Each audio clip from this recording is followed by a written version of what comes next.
حضرت فاطمہ کے گھر میں فاقہ حد سے بڑھ گیا تو حضرت علی نے فرمایا کہ جاؤ اللہ کے نبی سے کچھ تو مانگ کے آؤ، کچھ تو پیٹ میں جائے۔ زندگی میں کبھی ایسا موقع نہیں آیا، یہ ایک دفعہ اتنا فاقہ آیا کہ حضرت علی جیسی ہستی نے بھی کہا جاؤ۔ تو آپ تشریف لائیں اور دروازے پہ دستک دی تو اتنا پیار تھا۔ جب حضرت فاطمہ گھر میں داخل ہوتی، اللہ نے ہمیں اولاد کے ساتھ کیا سلوک کرنا ہے، اللہ نے ہمیں اپنے نبی سے یہ بھی سکھایا۔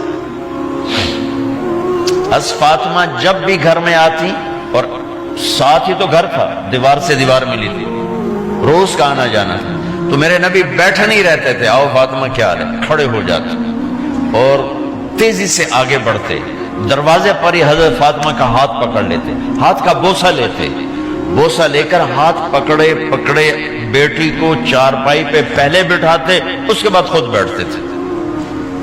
اکرموا اولادکم، میرے نبی نے کہا اولاد کو عزت دو، پھر وہ تمہیں عزت دیں گے۔ ہمارے ماحول میں اکثر ماں باپ نے اولاد پہ ڈنڈا ہی اٹھایا ہوتا ہے، پھر ان میں بغاوت پیدا ہو جاتی، پھر کہتے ہیں اولاد نافرمان۔ آپ نے دستک دی تو کہنے لگے یہ تو فاطمہ کی دستک ہے، خیر تو ہے، پہلے تو کبھی اس وقت میں آئی نہیں۔ تو آپ نے ام ایمن سے کہا دروازہ کھولو۔ ام ایمن نے دروازہ کھولا تو آپ نے استقبال کیا، بٹھایا، پوچھا بیٹی کیا ہوا، اس وقت میں کیسے آئیں؟ کہ یا رسول اللہ بہت فقر ہے، بہت بھوک ہے، آپ کے پاس سنا کچھ مال آیا ہے، کچھ ہمیں بھی دے دیا جائے۔ اتنی صابر بیٹی زندگی میں ایک دفعہ بھوک کی شکایت لے کر آئیں، اور آگے باپ نے پھر پیپر لے لیا، پھر امتحان میں ڈال دیا۔ آپ نے کہا بیٹی میرے پاس 5 بکریاں کھڑی ہیں، دے دوں یا 5 دعائیں سکھا دوں؟ یہ بھی کوئی کتنا سخت موقع تھا، کتنا سخت موقع ہے کہ صبر کا پہاڑ بیٹی اتنی مجبور ہو کر آتی ہیں کہ یا رسول اللہ برا حال۔ تو میرے نبی کہتے بیٹی یہ بکریاں بھی لے جا، دعائیں بھی لے جا، دونوں جمع کر دیتے، یا دعائیں بعد میں سکھا دیتے، بکریاں دیتے، ایک تو دے دیتے، پر امت کے غریبوں کو تسلی دینی تھی، چونکہ امت میں اکثر طبقہ غریب ہوگا۔ تو آپ نے کہا بیٹی 5 بکریاں دوں یا 5 دعائیں دوں؟ تو وہ سمجھ گئیں اپنے باپ کے مزاج کو کہ ابا جان امتحان لے رہے ہیں۔ تو کہا ابا جان بکریاں چھوڑ دیں، مجھے دعائیں سکھا دیں، مجھے بکریاں نہیں چاہیے۔ بھوکے کی رات بھی گزر جاتی ہے اور بھوکے کا دن بھی ڈوب جاتا ہے۔ تو آپ کا چہرہ ایسے کھل گیا کہ میری بیٹی پاس ہو گئی۔ کہا بیٹی آپ تم دعا میں یہ کہا کرو یا اول الاولین یا آخر الاخرین یا ذا القوة المتین یا راحم المساکین یا ارحم الراحمین، یہ تیرے لیے 5 بکریوں سے اعلیٰ چیز۔ اب گھر واپس گئیں خالی ہاتھ۔ حضرت علی نے فرمایا تو کچھ بھی نہیں لائی؟ کہ نہیں لائی ہوں، بہت کچھ لائی ہوں۔ کہا کیا؟ کہ میں دنیا لینے گئی تھی، آخرت لے کے آگے۔ ذہبت للدنیا وجئت بالآخرہ۔ تو حضرت علی نے فرمایا تیرا آج کا دن سب سے اعلیٰ دن، خیر ایامک ھذا۔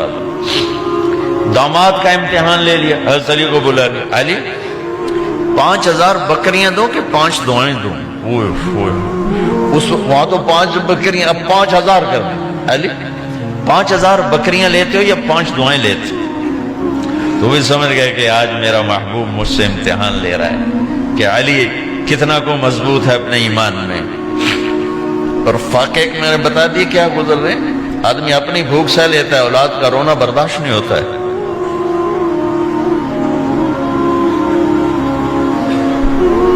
علی 5 دعائیں دوں کہ 5000 بکریاں؟ حضرت علی نے عرض کی یا رسول اللہ دعائیں سکھا دیں، بکریاں نہیں چاہیے۔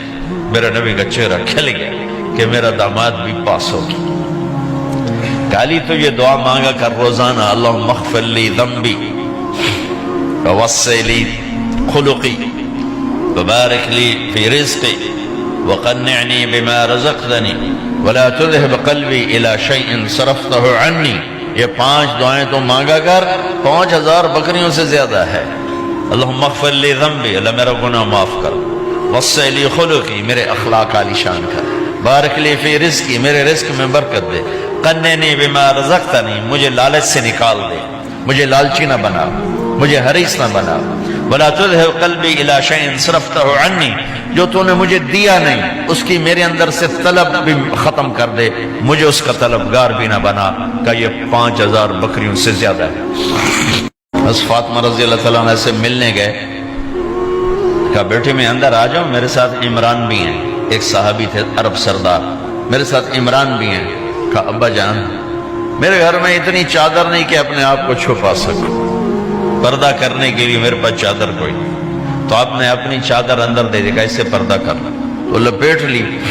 اب اندر آئے تو آپ نے پوچھا میں نے سنا تھا تو بیمار ہے، میں تیرا حال پوچھنے آیا ہوں، تو باپ کو دیکھ کے آنسو نکل آئے کہ یا رسول اللہ بیماری بھی ہے اور بھوک بھی ہے، دونوں ہی ہیں، صرف بیماری نہیں بھوک بھی ہے، بڑے بڑے مصیبتوں سے لڑ جانے والے ماتھے پہ کبھی بل نہ آیا، بیٹی کے آنسوں نے پگھلا بھی دیا اور رلا بھی دیا، آپ بھی رو پڑے، آپ بھی رو پڑے۔ پھر کہا میری بیٹی نہ رو، والذی بعث اباک بالحق ما دقت من 3 ایام طواقا، آج تیسرا دن ہے میں نے ایک لقمہ نہیں کھایا، میں تیرے ساتھ۔ اور میری بیٹی میں تمہیں بتاؤں، میرے رب نے مجھے کہا تھا میرے حبیب اگر آپ چاہیں تو احد پہاڑ سونا بنا دو، 10 میل لمبا چوڑا ہے احد پہاڑ، 10 میل، میں احد پہاڑ سونا بنا دوں آپ کی خدمت میں پیش کروں؟ تو میں نے کہا نہیں یا اللہ مجھے نہیں چاہیے، میں ایک دن بھوکا رہوں گا، ایک دن کھانا کھاؤں گا۔ پھر فرمایا بیٹی کیا تجھے یہ عزت کافی نہیں ہے کہ اللہ نے تجھے جنت کی عورتوں کا سردار بنا دیا؟ یہ سرداری سونے چاندی میں تل کے نہیں ملی، ہوئے ہوئے ہوئے میں قربان جاؤں۔ بھائیو اب سب ماشاءاللہ نوجوان نظر آ رہے ہو، تھوڑا وقت نکال کے اگر آپ پڑھے ہوئے ہو اپنے نبی کی زندگی پڑھا کرو، اپنے نبی کی زندگی پڑھا کرو، بڑا ایمان بھی بنے گا، حوصلہ بھی ملے۔ اب حسن حسین کو کہتے تھے میری آنکھوں کی ٹھنڈک، میرے جگر کے ٹکڑے، میرے سینے کی ٹھنڈک، میرے لاڈلے، جنت کے چاند، جنت کے سردار، میرے 2 پھول، یہ سارے الفاظ حسن حسین کے لیے ہیں، اور ان کے بھوک کی وجہ سے رونے کی آواز سنتے تھے اور تڑپتے تھے، لیکن روٹی نہیں مانگی ان کے لیے، روٹی نہیں مانگی،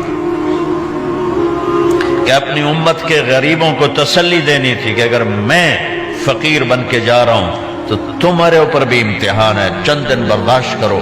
آپ نے فرمایا سب سے پہلے میں جنت میں داخل ہوں گا، سارے نبیوں پر جنت حرام ہے جب تک میں نہ چلا جاؤں، اور ساری امتوں پر جنت حرام ہے جب تک میری امت نہ چلی جائے، سب سے پہلے میں جنت میں داخل ہوں گا، وما یا فقراء المؤمنین، اور میرے ساتھ میری امت کے غریب لوگوں، میرے ساتھ میری امت کے غریب لوگ میرے ساتھ پہلے داخل ہوں گے۔